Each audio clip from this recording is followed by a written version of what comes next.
Good afternoon, Trinidad and Tobago. I'm Karen Kozia-Phillip, and this is your C News update at 4 o'clock.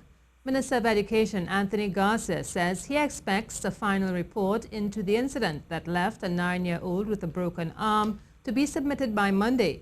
The child was taken to hospital on Wednesday after it was reported his classmate physically assaulted him in the play park at the Mayaro Government Primary School.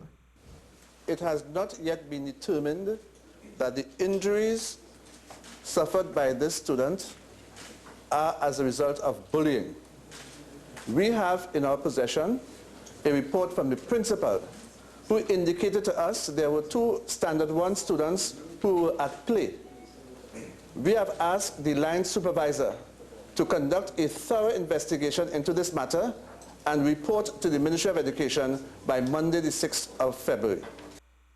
The child's parents claimed it's not the first time this particular student had harassed their son, and reports were made to the school's principal. As for what type of action can be taken against bullies or their parents, the Attorney General said the matter is a complicated one. The relative acts of bullying are also complicated further by the issue in law called dolai incapax, where you are below the age of having the discretion or intention to commit any crime. You're incapable of committing crime. We're looking at this issue in a very broad and comprehensive way. The Education Act currently provides some measure of relief in terms of expulsion and suspension, but respectfully doesn't go as far as I think the current issue does. Police have shot and killed a man in Santa Cruz this afternoon. Reports are shortly before 2 o'clock, officers encountered Joel Charles in Lacano and gunplay followed. Charles was killed in some bushes off Lacano Road. Charles, 23, was wanted for murder, rape and robbery, C News understands. Former Prime Minister Basdeo Panday says a state of emergency cannot be a way of solving crime, and he's questioning what the police would do under an SOE that they cannot do now. On a Facebook post, he said if such a measure is used, then why not recommend a total state of emergency forever? He said we have to come better than that.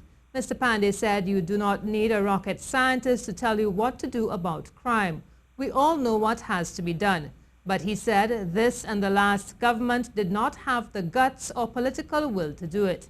There have been 58 murders for the year so far. Here's Ian Wallace with a look at your weather. A partly sunny day will end with a few clouds this evening, especially for western areas of Trinidad. Meanwhile, for eastern areas of Trinidad and Tobago, a few clouds will likely bring a couple of brisk showers Saturday. It's been a pleasant 30 to 32 degrees Celsius in Trinidad and Tobago. Expect a mild night above 23 degrees Celsius for many areas. Meanwhile, choppy to rough seas will continue through Saturday. Meteorological Service advises seabathers and boaters to exercise caution.